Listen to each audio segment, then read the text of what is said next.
It said it failed, but there it goes. Did it go? Okay. I think so. Nope, it said failed. Let's see. Did it? You ready? We'll try it again. Yeah, when we get loaded. Oh, I don't want to text it to you. AirDrop. Okay. All right. We are live. Okay. Third time The picture looks is like. a charm. Yeah. I'm not sure what's causing that. Picture's pretty grainy. Like extremely. See if you can switch it in Cameo itself, making sure that we're on like the lowest of low. Okay, we're on. But you know what? We'll roll with it. Most people will think maybe their screen on their phone is just a little bit smudgy, but we'll dial that in while we're live because we want to get this topic discussed here. Everybody, welcome to Overtime with Coach Blue and Athletic Director Marissa. So glad to have you guys here today. And shoot, we're going to be talking a little bit about some questions and some Q&A that you guys had, specifically about communication, holidays rolling up. Now that Sober October is officially over, and it seems as though Christmas is in full swing, we forget that there's that funny little holiday called Thanksgiving right in the middle. Right On the way. And in fact, I saw a TikTok today. It was kind of funny. It was showing this big ghost that someone had like put in their living room. And then it was just a sheet they pulled over. It was a Christmas tree underneath. Pretty funny. Smart. I'm like, there you go. Christmas tree's done. But yeah, I want to talk a little bit about some stress that might plague you from a question from one of our listeners. But before we do that, we want to give thanks to everybody who jumped on and supported our Patreon program. You just got another bonus episode today. I took a deep dive, Marissa, on the conflicting studies on alcohol. Sounds like a boring topic, but No. I saw this and I want to see if I can get this gal on our podcast. And it might be a little bit too emotional at this time, but I want to put I want to plant a seed in her heart. I was going down a rabbit hole today with some new news, some new studies that came out from the drug czar, from President Biden's cabinet. And it was interesting because this news came out in August. And it said that new recommendations for alcohol consumption, going from the last no more than 1 drink per day female, no more than 2 drinks for male a day, is now saying no one should drink more than 2 alcoholic beverages a week. A week. But as I went in to find out the study and to find out where this came from, I got so many conflicting like studies. Yeah. One saying it's good for your heart, but it can cause cardiovascular disease. It's good for this, but it can cause cancer. It's a lot of the stupidest thing about research is that you can make statistics say anything. Yeah, you can find the research to support what you believe. But it all kind of boiled down to the situation that happened in May, and it was a sad situation. It was in South Carolina. It was a wedding that was going on, and this bride and this groom, had all their friends and family at this venue. And, the ceremony went off without a hitch. Everything was great. A couple hours there just celebrating this union between these two. And they had decided to have all their party wave goodbye as they sat in the back of a golf cart and, drove down this picturesque, like little dirt road and then over to where their car would be so they could go start their lives together. And as they were driving their golf cart down this little dirt road and onto the main road, the bride leans over to her fiance, and the thing that she ever said to him was, "I hope this day never ends." And moments later, a young woman doing 65 miles an hour in a 25-mile zone just crushed him, killed her, injured him. Just heartbreaking situation. And then it went down the rabbit hole of seeing how she's upset that she's in the situation that she's in and wants to get out, doesn't want to do 15 years in jail and prison. She's going to trial. It is heartbreaking. So that husband lived? The husband lived. But then the other 2 people in the golf cart lived. It's just incomprehensible. But what it boils down to is this connection that we have with alcohol in our society, and people forgetting that although we have an opiate epidemic, we still have a significant alcohol issue. And so today's Patreon episode goes into this about, what's really going on with all this. So if you're a Patreon subscriber, that was a heck of a lead up, but that's your first bonus episode for November. Awesome. And I want to get you guys' thoughts on this because it's more so that you can talk to your friends and your families and your kids about what happens when we make stupid choices behind the wheel after after drinking, because like this is a movie we watched about like this girl who was injured and then miraculously was recovered, and she made a comment to this guy as she was forgiving him. And I'd love to play this sometime. It's a movie. It's a little series called Midnight Mass, right? It's about vampires and everything. But there is a scene in this movie where this girl has been healed from an injury that she suffered from a hunter, shooting abroad and kind of left her paralyzed, and this forgiveness aspect. But she mentioned something that just really resonated with me. And she says, you stole from me. Like, you stole my future. You stole my what could have been. And I think about this girl who made a horrible decision to do a DUI drive-in and killed this lady before her life really began with this person that she chose. And she stole from him, Yeah. And just Patreon listeners, go check it out. I want your guys' feedback, but really it's to have a conversation with your loved ones, because we've also got to be aware that, statistically at night, depending on what time you're out, there are people in there that are intoxicated. I think it's like, and I can't remember the exact statistics, but it said that at midnight, 1 in 15 drivers are impaired. And it goes at 1 o'clock, 1 in 10, at 2 o'clock, it's like 1 in 7. So have a conversation with your loved ones. But anyway, that's a long drawn out, like, I guess, lead into our Patreon subscribers. Become a Patreon. Yeah, who help us push this podcast out a little bit further. And we're seeing some increase because of the help and support that you guys give. But let's give tribute to all these amazing folks. Yes, we want to thank our Patreon subscribers. First, our champions, Shad and Freya Robison and Andrew Baird. Thank you to our champions. Champion, man. Champion. That sounds where I got that European little accent right there. Yeah. Our pro level Patreon subscribers, Justin Robbins. Thank you, Justin. Our rookies, Earl Dyer, Wendell Wood, Brad Waldron, Ron and Deloche, and Sione and Mary Inuk. Thank you, guys. And our super fans, Karen Hardy, Steve Riggs, Jerem Thurston, Tara Butson, Holly Davies, Scott Foster, Chris Williams, Sensei KP Brown, Patrick Forsyth, Brock Ellerman, Christy Case, Kel Lim, and Faith Davis. Thank you all. We couldn't do this without you. If you want to become a Patreon, please check out patreon.com/addicttoathlete. You can look at the tiers that are available and get a lot of exclusive bonus episodes and exclusive gear. Yeah, check it out. So thank you all so much. Couldn't do it without you. Okay, Marissa, the topic today, we got a question, and it's a good one, especially early in recovery when you've got situations that are still kind of a little bit fragile, relationships that are trying to be reestablished. You start reestablishing your home team, and then all of a sudden you get one of the first stressors of maybe a new recovery back and integrated into a family system, and that is, how do you avoid sensitive topics and conversations, specifically around topics that you didn't really want to talk about before that need to be discussed now, such as finances during holidays, Christmas. How do we avoid arguments?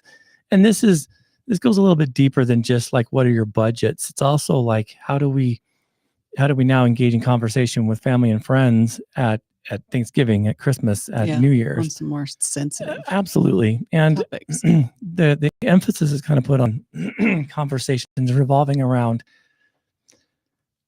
budgeting, right? Yeah. Typically in relationships that have a substance abuse issue, there's usually a Disneyland parent, and then there's a parent that needs to be a parent. And, even in recovery, this can be a difficult conversation to have, because even with histories, and, we've been kind of vulnerable today, even with histories, coming from, traumatic experiences, I think that I tend to, I overdo things because I want to give what I didn't have, even if it means going into the red a little bit. Does that make sense? Yeah. Yep. And it's become almost like a, I don't know, like this unnecessary evil, I guess, because what am I really doing? Spending too much for too many things when really their appetites would be suppressed with, smaller things too. I remember one Christmas we did a San Diego trip. We went to SeaWorld. We had the funnest time. We did so many things down there. And when it came down to it, our kids had more fun at the hotel pool. Yeah. And I thought, really, what I want to have some of these experiences, but are we going into debt trying to create these memories when a hotel pool Yeah, could have sufficed? absolutely. You know? And with kids getting older, obviously, like price tags also get a little higher. Yeah. And even with this year, we have a lot of inflation and things. And so, Yeah. we've kind of discussed what to do. But for some reason, in my mind, I get into this scarcity thing where it's like, is this enough? And granted, I'm not talking we are like over the top and like, insane, but I get where this person's coming from. Yeah. Because it is a sensitive topic, and to avoid arguments over finances during the holidays, it's important to establish some honest communication with your loved one, right? Yeah, because everybody's different and Mhm. everybody may flow in a different way because of certain past, like you were Yeah. saying, because you lived a lot of life without and in that poverty level. Now that you have, you want to give overly to your kids, but other people come from other situations, like Mhm. individuals who are new in recovery often fall towards guilt parenting, Yeah. where Ooh, guilt parenting. Mhm. I really hurt my kids here. I wasn't there for this birthday or this activity or this tradition. So now I need to overbuy or overparent trying to make up for it. Yeah. So there's a lot of different situations. So I'll be honest again. I think I suffer from guilt parenting, which is kind of funny because I wouldn't have really thought about that, but I do. It's like, if it's a size of a shoe that doesn't fit and you have to go return it and get a bigger size, it's like, dang it. If it's, oh, I wanted this and not that, guilt parenting. Thing is, our kids don't really care either. Then none of them have been like, how dare you give me, you know what I'm saying? Yeah. Like they've never done that. So I don't know where that's coming from other than this perception that it could happen, Yeah. and guilt Or parenting. fear of hurting their feelings or anything, right? Yeah. Having your kids wake up on Christmas morning and be let down. Yeah. There's that Because one. there were a lot of those with you growing up. Absolutely. Absolutely. I mean, there were a lot of unanswered Santa Claus lists in my world, which may reinforce this. I tell this story. I tell the joke that like the 1 year, a joke is my life, that I wanted the Millennium Falcon toy, right? That's all I wanted. Yeah. And so I did what I think was called praying, right? I just kind of like, oh, please, Santa Claus. Uh-huh. Didn't realize that you needed to tell people about it. Like, hey, mention that to the two parental figures. Even though it probably wouldn't have happened, but You like, didn't get Millennium. yeah, didn't get it. So I'm like, Yep. well, F that guy, right? Yeah. So guilt parenting. But to avoid arguments about this kind of stuff, the first thing you have to do is plan ahead, right? Yeah. I mean, you've got to set a budget and you got to discuss with not just your spouse, not just your partner, but like the family at large as well. Yeah. And you can do that fairly subtle. You don't have to be, tearing apart the fabric that makes magic happen in Christmas time. But you can also kind of like set some expectations and maybe preset some of that stuff by planning ahead. And it's so important you say ahead, and some people think that's October.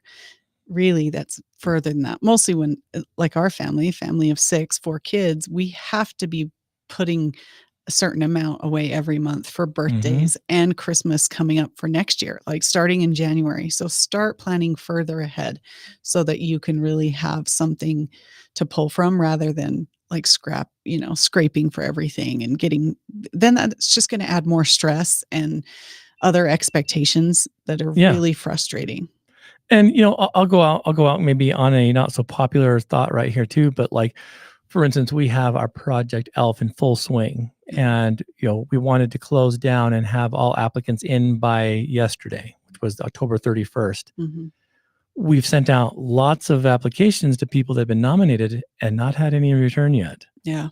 And it's like, people, by the time Thanksgiving rolls around, you're in critical space. Like we're pushing past what people can do because now our volunteers are now gearing up for their own stuff. And so I'm noticing that people, they're slow to this kind of stuff. So planning ahead's not easy for some folks. No. But it's necessary. It's very necessary. I know, again, there's guilt in there. There's maybe some apprehension.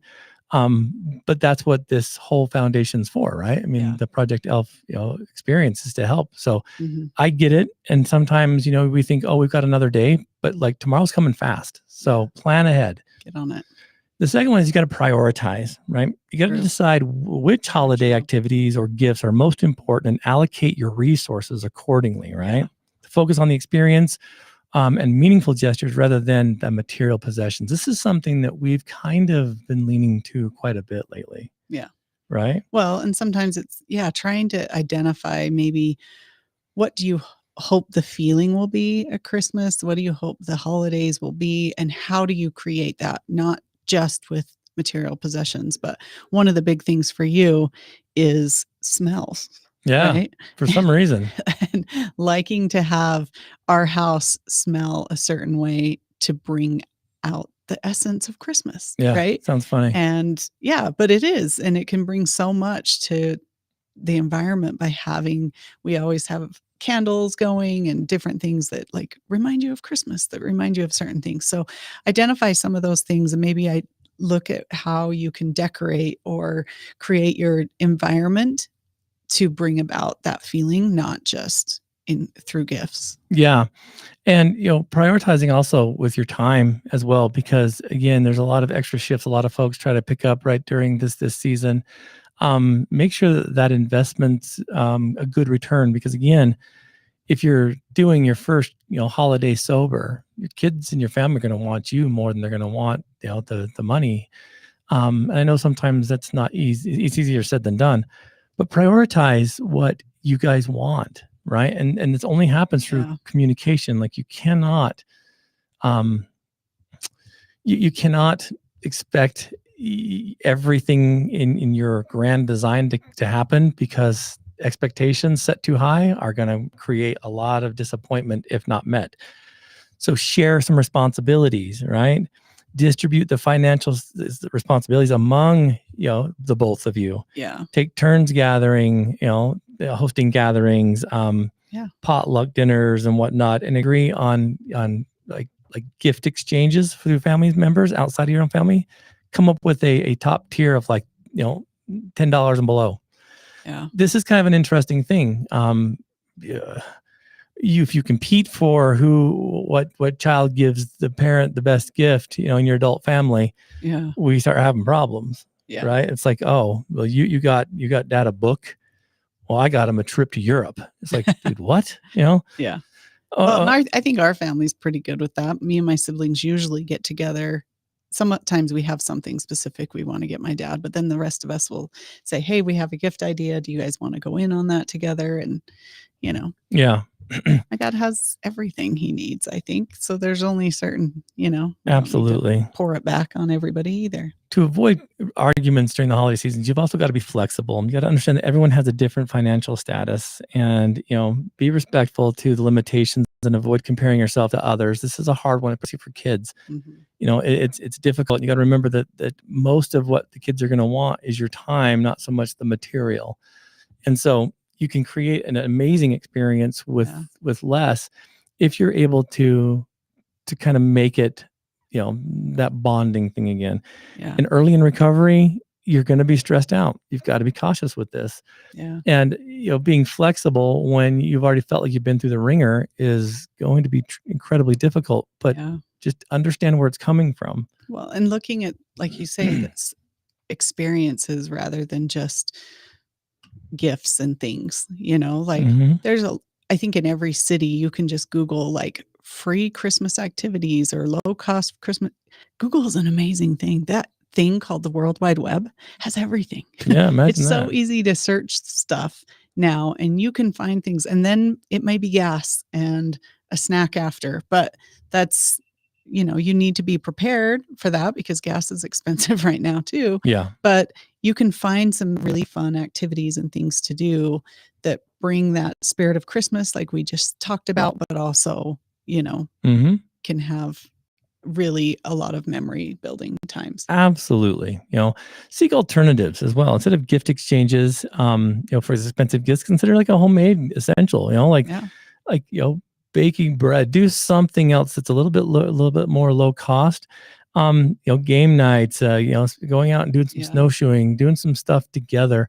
It sounds silly, but like, again, it's these experiences that really hold more value. Your kids are going to remember what they did with you leading up to the event versus what they got, because that's just the way that our minds work. Yeah. So, I remember I had a friend who they always had a certain part of their house at Christmas that became Santa's workshop. And that's where they always made family gifts for each Mhm. other. And so they would each take turns with parents, mom or dad, and that would be like a cutoff place to make a gift. And I thought that was such a cool idea to like come up with something that they can create, whether it's, crocheting something, there's, woodworking, something, or like you say, like even baking, like there's other things you can do that make it a fun time. And they're going to remember that For sure. forever. Focus on the gratitude. Encourage gratitude and appreciation for the non-financial aspects of the holiday. Emphasize the importance of spending quality time together, and create memories and express some love and gratitude. You're going to find the connections that you'll have and the memories that you'll create being so much more valuable, and you'll be doing it sober, which means you're going to remember it. And if there's guilt, if there's situational issues that pop up, those are yours. Those are not your Yeah. kids. And sometimes you're going to have to sit with that guilt. Yeah. Like we said, guilt parenting, rather than trying to cover it up by Mhm. buying stuff. And that's okay. And part of guilt, some of the good parts of guilt is to recognize that that's an identifier that you did something wrong. And that Mhm. can be okay if it creates behavior change, if it creates change, rather than you trying to cover it, not to feel, or you trying to distract from it. You'll still feel it somewhere, sometime. You'll start to feel better by doing better rather than buying better. Absolutely. Right? Absolutely. And don't be afraid to ask for help. I think this is a big thing, and trust me, I get it. And for those of you guys that have a hard time asking for help, I'm glad. I'm glad because it also shows that it's not something that you're doing because you're not trying. It's something that you're doing because it's a necessity. And so and I've seen this time and time out. We've had folks that have been part of our Project ELF who have needed to be assisted during a holiday, who a year or two later have become like champions to help sponsor other families now because their Yeah. situation has changed. Yeah. You know, That's the best, is when you can, accept help, but then in turn, the next time be able to give help, even if it is maybe financially you can't, but you can come and help with the wrapping day or help with some other part of the service. Absolutely. Volunteering. Absolutely. And that kind of gratitude does set a precedent for I think the upcoming year that you're about ready to take on. So it's a good question about how to avoid arguments, during stressful holiday seasons. Yeah. You have different stressors in July that you do in December. Yeah. And it makes sense. And there's a lot of, I don't know, there's a lot of like emotions that get tossed around between holidays, like, Thanksgiving, Christmas, New Year's, but it doesn't have to necessarily mean potential relapse, right? It can avoid this kind of stuff. And most of the time, talking about it and being open with it and just saying, hey, I feel bad about this, or this is uncomfortable, helps take away the uncomfortableness of it. Yeah. So talk about it so that you can let some of that go. Well, think about that too. I mean, when you're coming back into a situation, you may want to give them the world, and the guilt kicks in, the stress kicks in, Yeah. the conversations about lost revenue kick in. Those are all great stress inducers, and the number one cause of relapse is stress. Yeah. So more than anything, make sure you got a support system around you too. Some people that aren't directly influenced by your decision making, but can also be relied upon as a mentor or teammate or a sponsor. Listening ear, somebody to get you Uh-huh. out and do some self-care to deal with some of the overwhelm and some of the stress. Yeah. Well, there's also the factor of loneliness that takes place in this. Let's say that the whole script has been reversed now, and that it's not having a conversation about finances, but like you find yourself alone. Yeah. Right. That you've maybe ruined and burned some of those relationships, and you don't have family to be around. That's difficult. I find when that happens, the best thing you can do is lean deep into that gratitude and start getting out of your comfort zone by going to places. There are always meetings. There is always like service opportunities. There's always things to do. Yeah. And like you say, be there for someone else who's maybe struggling. Like, go to a soup kitchen, go help where other people are in a worse situation than you, is always going to lift you. Yeah.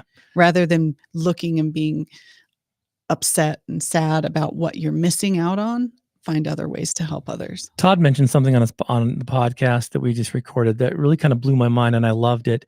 And he said it works really well with like youth and the teenagers who are struggling. He says, "What I want you to do is tomorrow go to school early, and I want you to hold the door for everyone coming in, and I want you to give them compliments." Mm. And I just ran that scenario through my head about what that would look like. Of course, you get the kid that's like, "Man, I don't want to do that. It'd be freaking embarrassing, right? Yeah, Like, I that's don't do weird." that." Yeah.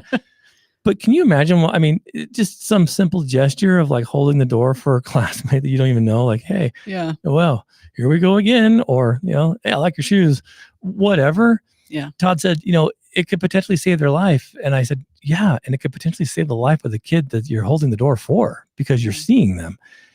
But adults, you can do that stuff too. You can be that person, that holds the door, that goes out and serves out of your inconvenience. And, Look for some holes in your community and find a way to do something about it. And there's lots. I mean, shoot, picking up trash, just doing things that are outside your norm. Yeah. A little sense of gratitude. Like, you don't have to stay stuck in the muck. Yeah. So loneliness is a big contributor to problems during the holidays. And, just be willing to stretch yourself out of your comfort zone. Maybe it's also time that you start hashing some of those problems that are still laying it like undone. I mean, let bygones be bygones. Let's start dipping into that reservoir of forgiveness. Let's start being accountable. Remember, your addiction taught people how to treat you. Now you get to teach them how to treat you as the sober version. Yeah. Which, may take years, decades, or a lifetime. Yeah. But no better time to start than now. And maybe that's the time that you write a letter that you've been putting off and, something that you need to get out and share. Absolutely. And remember, I'll say this day in and day out because I truly believe in the principle. It's your resistance to what is that causes your suffering. So if you're resistant to, getting clean, it's causing suffering. If you're resistant to talking to a family member, maybe you need to talk to that. Time to lean into it. Yeah. Which is funny, right? It seems so simplistic, but the application of it is difficult. Yeah. I mean, there are family members in my world that I just don't feel comfortable chatting with because I'm like, it's not going to bring any value. Yeah. Am I resistant to it? No, but I know what the return on investment's going to be. Yeah. So I also know that there are situational issues that I'm like, yeah, I'd rather put that off. And I'm good at procrastinating, but I also know, all right, there's a time and there's a line drawn in the sand. I've got to cross this now. Yeah. Need to address it. And that's never easy to do either during the holidays. Yeah. So to kind of maybe sum up this question, core communication means that you're going in as a reflective listener and a search talker. We've talked about this a lot, right? Yeah. If you start feeling as though the conversation's leading into an argument, that means either A, you're beginning to reactively listen to what's being said, or B, you might have shifted from search talking into control talking. Yeah. And you've got to be aware of that because those are great instigators for a mental breakdown and for potential relapse. For sure. Right? For sure. Reflective listening basically means that you're hearing what they're saying and you're reflecting it back by kind of like recapitulating what they're saying to you. I understand that you want to spend this money on this gift for this child. It sounds like you're saying. And it sounds like that would be a really good thing. Yeah. But I'm hoping to understand how we then help, or the little one who won't have the budget for what they want. Yeah. Help me understand a little bit more about the give and the take. It's hard, but it can be done. Yeah. And in order to do that, you got to have a mutual agreement that we're going to work this stuff out. The minute you get angry and upset and you start to react, the game is over. Yeah. Right. It leads into that kind of stuff. Yeah, it's never healthy. No. And so, I think this is it's a strange topic because it feels like, we just barely got done with Halloween and now we're leading into this, but plan ahead, forecast. Yeah. Don't wait until the last week and then have guilty parenting skills come forward. Yeah.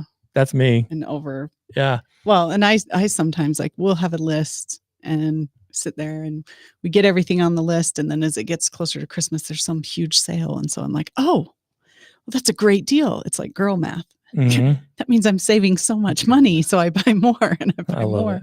Yeah. And then what do we have?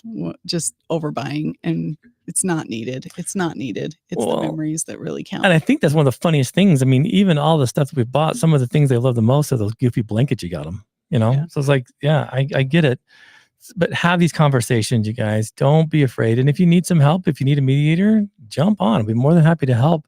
And for those of you guys that have received your Project ELF application, send it in. Send it back. You're we have running out of people time. waiting to go shopping. and Yeah, absolutely. do We're it ready to yet. help. So, yeah, I thought it was interesting just kind of coming at a time where, I don't want to wait and chamber this till the 1st of December. It's something we got to talk about because these are real stressors that can cause a lot of broken relationships. Yeah. So don't wait. Don't hesitate. For sure. Beyond that, athletes, I just want to thank you all for joining us today. This episode will be released as a podcast. I think Thursday or Friday this week. So if you had to jump off and your boss was like, "Hey, what are you doing?" Don't worry. You can come back and listen to this among other podcasts that we have on our website. Yep. Plus whatever podcast platform you listen to. We love answering questions, so please get the dialogue going. For all you Patreon subscribers, I'm glad that you were able to grab that new episode today. Jump on patreon.com/addictoathlete for more. And, really, if there's anything going on that you feel like you need a little help with, you got a team behind you, so don't think you have to do it alone. And until next time, we hope that this resonates in your heart.